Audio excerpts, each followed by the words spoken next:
Shalom friends, एक बार फिर से आप सभी का स्वागत है। आज मैं आपके लिए लेकर आई हूँ एक 1 ईयर बाइबल रीडिंग कैलेंडर। अगर आपका कोई बाइबल रीडिंग रूटीन नहीं है और आप कभी भी अपनी पूरी बाइबल कंप्लीट नहीं कर पाए हैं, तो ये वीडियो आपके लिए है। इसमें ओल्ड टेस्टमेंट और न्यू टेस्टमेंट के सभी चैप्टर्स को डे वाइज ऑर्गेनाइज किया गया है। डे 1 से लेकर डे 365 तक के सभी चैप्टर्स आपको यहाँ मिलेंगे। डे 365 पर आप अपनी पूरी बाइबल कंप्लीट कर पाएंगे, तो आप इसके द्वारा आशीषित हों। और अगर आपको ये वीडियो पसंद आती है तो आप अपने फैमिली और फ्रेंड्स से शेयर करें, और अगर आप चाहें तो आप सब्सक्राइब, लाइक और कमेंट भी करें और बेल आइकन को प्रेस करके नोटिफिकेशन ऑन करना ना भूलें। So praise the lord, shalom to everyone. Let's get started. Day 161, chapter number 32, यहूदा पर अशूर के राजा का आक्रमण। इन बातों और ऐसे प्रबंध के बाद अशूर के राजा सनहेरीब ने आकर यहूदा में प्रवेश कर और गढ़ वाले नगरों के विरुद्ध डेरे डालकर उनको अपने लाभ के लिए लेना चाहा। यह देखकर कि सनहेरीब निकट आया है और यरूशलेम से लड़ने की इच्छा करता है, हिजकिय्याह ने अपने हाकिमों और वीरों के साथ यह सम्मति की कि नगर के बाहर के सोतों को पटवा दें, और उन्होंने उसकी सहायता की। इस पर बहुत से लोग इकट्ठा हुए और यह कहकर कि अशूर के राजा क्यों यहाँ आए और आकर बहुत पानी पिए। उन्होंने सब सोतों को पाट दिया और उस नदी को सुखा दिया जो देश के मध्य से होकर बहती थी। फिर हिजकिय्याह ने हियाव बांधकर शहर पना जहाँ कहीं टूटी थी वहाँ उसको बनवाया और उसे गुम्मटों के बराबर ऊंचा किया, और बाहर एक और शहर पना बनवाई और दाऊदपुर में मिल्लों को दृढ़ किया। उसने बहुत से तीर और ढालें बनवाई।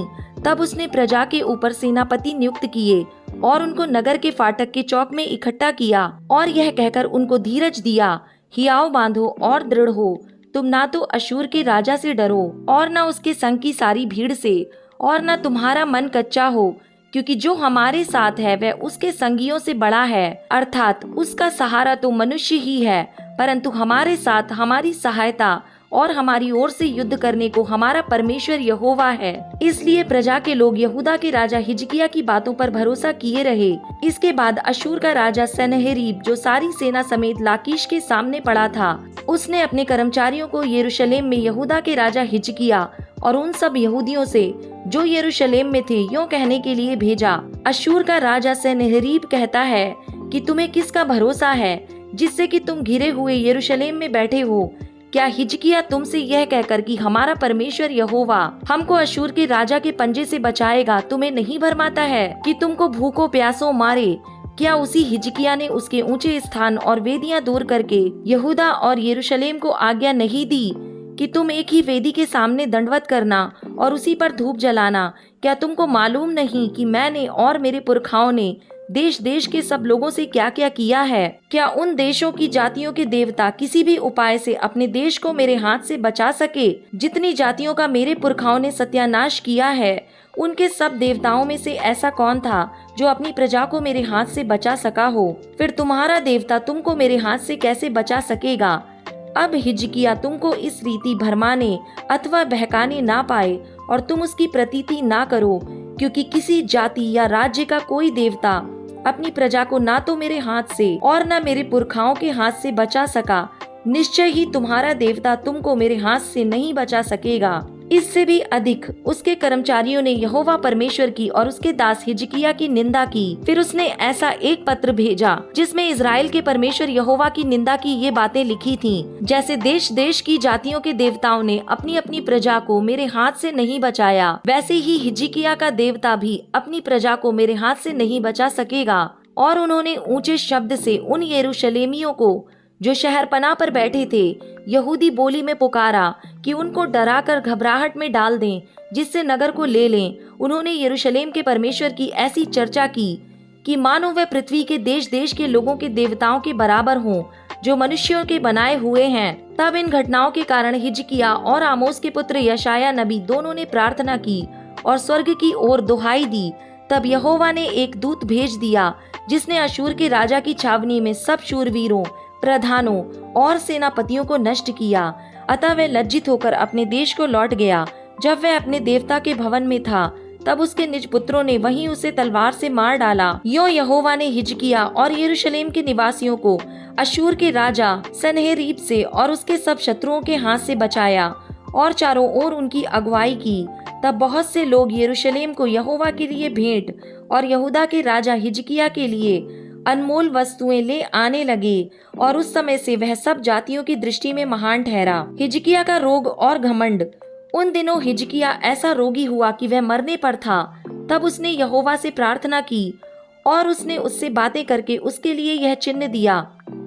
परंतु हिजकिय्याह ने उस उपकार का बदला ना दिया, क्योंकि उसका मन फूल उठा। इस कारण उसका कोप उस पर और यहूदा और यरूशलेम पर भड़का। तब हिजकिय्याह यरूशलेम के निवासियों समेत अपने मन के फूलने के कारण दीन हो गया। इसलिए यहोवा का क्रोध उन पर हिजकिय्याह के दिनों में ना भड़का। हिजकिय्याह की धन संपत्ति और वैभव। हिजकिय्याह को बहुत ही धन और वैभव मिला और उसने चांदी, सोने, मणियों, सुगंध द्रव्य, ढालों और सब प्रकार के मनभावने पात्रों के लिए भंडार बनवाए। फिर उसने अन्न, नया दाख, मधु और तेल के लिए भंडार और सब भांति के पशुओं के लिए थान और भेड़ बकरियों के लिए भेड़शालाएं बनवाई।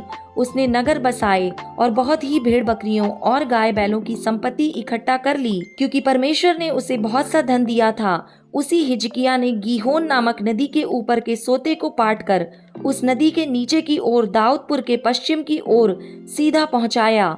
और हिजकिय्याह अपने सब कामों में सफल होता था। तो भी जब बेबीलोन के हाकिमों ने उसके पास उसके देश में किए हुए अद्भुत कामों के विषय पूछने को दूत भेजे, तब परमेश्वर ने उसको इसलिए छोड़ दिया कि उसको परखकर उसके मन का सारा भेद जान ले।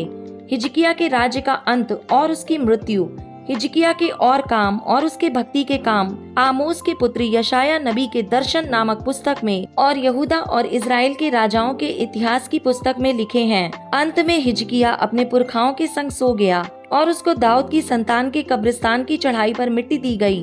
और सब यहूदियों और यरूशलेम के निवासियों ने उसकी मृत्यु पर उसका आदर मान किया। उसका पुत्र मनश्शे उसके स्थान पर राज्य करने लगा। Chapter number 33। यहूदा में मनश्शे का राज्य। जब मनश्शे राज्य करने लगा तब वह 12 वर्ष का था और यरूशलेम में 55 वर्ष तक राज्य करता रहा।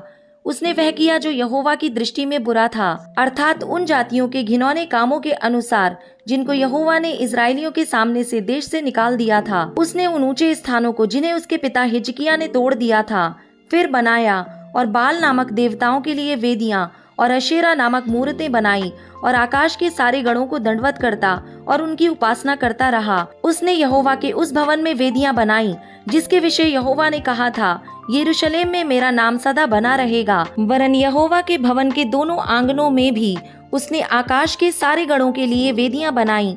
फिर उसने हिन्नोम के बेटे की तराई में अपने बेटों को होम करके चढ़ाया और शुभ अशुभ मुहूर्तों को मानता और टोना और तंत्र मंत्र करता और ओझों और भूत सिद्धि वालों से संबंध रखता था। वरन उसने ऐसे बहुत से काम किए जो यहोवा की दृष्टि में बुरे हैं और जिनसे वह अप्रसन्न होता है। उसने अपनी खुदवाई हुई मूर्ति परमेश्वर के उस भवन में स्थापन की जिसके विषय परमेश्वर ने दाऊद और उसके पुत्र सुलेमान से कहा था, इस भवन में और यरूशलेम में जिसको मैंने इजराइल के सब गोत्रों में से चुन लिया है, मैं अपना नाम सर्वदा रखूंगा और मैं ऐसा ना करूंगा कि जो देश मैंने तुम्हारे पुरखाओं को दिया था उसमें से इजराइल फिर मारा मारा फिरे। इतना अवश्य हो कि वे मेरी सब आज्ञाओं को अर्थात मूसा की दी हुई सारी व्यवस्था और विधियों और नियमों का पालन करने की चौकसी करें। मनश्शे ने यहूदा और यरूशलेम के निवासियों को यहाँ तक भटका दिया कि उन्होंने उन जातियों से भी बढ़कर बुराई की जिन्हें यहोवा ने इजराइलियों के सामने से विनष्ट किया था। मनश्शे का पश्चाताप। यहोवा ने मनश्शे और उसकी प्रजा से बातें की परंतु उन्होंने कुछ ध्यान नहीं दिया। तब यहोवा ने उन पर अश्शूर के सेनापतियों से चढ़ाई कराई और ये मनश्शे को नकेल डालकर और पीतल की बेड़ियों से जकड़कर उसे बेबीलोन को ले गए। तब संकट में पड़कर वह अपने परमेश्वर यहोवा को मानने लगा और अपने पूर्वजों के परमेश्वर के सामने बहुत दीन हुआ और उससे प्रार्थना की। तब उसने प्रसन्न होकर उसकी विनती सुनी और उसको यरूशलेम में पहुंचाकर उसका राज्य लौटा दिया। तब मनश्शे को निश्चय हो गया कि यहोवा ही परमेश्वर है। उसके बाद उसने दाऊदपुर से बाहर गीहोन के पश्चिम की ओर नाले में मछली फाटक तक एक शहरपना बनवाई, फिर ओपेल को घेर कर बहुत ऊंचा कर दिया और यहूदा के सब गढ़ वाले नगरों में सेनापति ठहरा दिए। फिर उसने पराये देवताओं को और यहोवा के भवन में की मूर्ति को और जितनी वेदियां उसने यहोवा के भवन के पर्वत पर और यरूशलेम में बनवाई थीं, उन सबको दूर करके नगर से बाहर फेंकवा दिया। तब उसने यहोवा की वेदी की मरम्मत की और उस पर मेल बलि और धन्यवाद बलि चढ़ाने लगा और यहूदियों को इज़राइल के परमेश्वर यहोवा की उपासना करने की आज्ञा दी। तो अभी प्रजा के लोग ऊंचे स्थानों पर बलिदान करते रहे, परंतु केवल अपने परमेश्वर यहोवा के लिए। मनश्शे के राज्य का अंत और उसकी मृत्यु, मनश्शे के और काम और उसने जो प्रार्थना अपने परमेश्वर से की और उन दर्शियों के वचन जो इज़राइल के परमेश्वर यहोवा के नाम से उससे बातें करते थे, यह सब इज़राइल के राजाओं के इतिहास की पुस्तक में लिखा हुआ है। उसकी प्रार्थना और वह कैसे सुनी गई और उसका सारा पाप और विश्वासघात और उसने दीन होने से पहले कहां कहां ऊंचे स्थान बनवाए और अशेरा नामक और खुदी हुई मूर्तियां खड़ी कराई, यह सब होशे के वचनों में लिखा है। अंत में मनश्शे अपने पुरखाओं के संग सो गया और उसे उसी के घर में मिट्टी दी गई और उसका पुत्र आमोन उसके स्थान पर राज्य करने लगा। यहूदा में आमोन का राज्य। जब आमोन राज्य करने लगा तब वह 22 वर्ष का था और यरूशलेम में 2 वर्ष तक राज्य करता रहा। उसने अपने पिता मनश्शे के समान वह किया जो यहोवा की दृष्टि में बुरा है। जितनी मूर्तियां उसके पिता मनश्शे ने खोदकर बनवाई थी, वह भी उन सबों के सामने बलिदान करता और उन सबों की उपासना भी करता था। जैसे उसका पिता मनश्शे यहोवा के सामने दीन हुआ, वैसे ही वह दीन ना हुआ, वरन आमोन अधिक दोषी होता गया। उसके कर्मचारियों ने द्रोह की गोष्ठी करके उसको उसी के भवन में मार डाला। तब साधारण लोगों ने उन सबों को मार डाला जिन्होंने राजा आमोन से द्रोह की गोष्ठी की थी, और लोगों ने उसके पुत्र योशिय्याह को उसके स्थान पर राजा बनाया। John chapter number 18 verse number 25 to 40। पतरस का पुनः इनकार। शमौन पतरस खड़ा हुआ आग ताप रहा था। तब उन्होंने उससे कहा, कहीं तू भी उसके चेलों में से तो नहीं है? उसने इनकार करके कहा, मैं नहीं हूँ। महायाजक के दासों में से एक जो उसके कुटुंब में से था, जिसका कान पतरस ने काट डाला था, बोला, क्या मैंने तुझे उसके साथ बारी में नहीं देखा था? पतरस फिर इनकार कर गया और तुरंत मुर्ग ने बांग दी। पिलातुस के सामने यीशु। तब वे यीशु को काइफा के पास से किले को ले गए और भोर का समय था, परंतु वे आप किले के भीतर नहीं गए ताकि अशुद्ध ना हो, परंतु फसह खा सकें। तब पिलातुस उनके पास बाहर निकल आया और कहा, तुम इस मनुष्य पर किस बात का आरोप लगाते हो? उन्होंने उसको उत्तर दिया, यदि वह कुकर्मी ना होता तो हम उसे तेरे हाथ ना सौंपते। पिलातुस ने उनसे कहा, तुम ही इसे ले जाकर अपनी व्यवस्था के अनुसार उसका न्याय करो। यहूदियों ने उससे कहा, हमें अधिकार नहीं कि किसी का प्राण लें। यह इसलिए हुआ कि यीशु की वह बात पूरी हो जो उसने यह संकेत देते हुए कही थी कि उसकी मृत्यु कैसी होगी। तब पिलातुस फिर किले के भीतर गया और यीशु को बुलाकर उससे पूछा, क्या तू यहूदियों का राजा है? यीशु ने उत्तर दिया, क्या तू यह बात अपनी ओर से कहता है या दूसरों ने मेरे विषय में तुझसे कहा है? पिलातुस ने उत्तर दिया, क्या मैं यहूदी हूँ? तेरी ही जाति और प्रधान याजकों ने तुझे मेरे हाथ सौंप दिया है। तूने क्या किया है? यीशु ने उत्तर दिया, मेरा राज्य इस संसार का नहीं।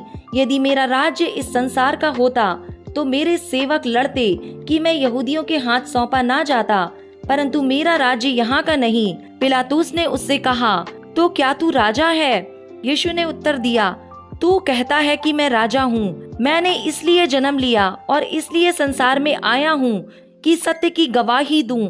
जो कोई सत्य का है वह मेरा शब्द सुनता है। पिलातुस ने उससे कहा, सत्य क्या है? मृत्युदंड की आज्ञा। यह कहकर वह फिर यहूदियों के पास निकल गया और उनसे कहा, मैं तो उसमें कुछ दोष नहीं पाता, पर तुम्हारी यह रीति है कि मैं फसह में तुम्हारे लिए एक व्यक्ति को छोड़ दूं।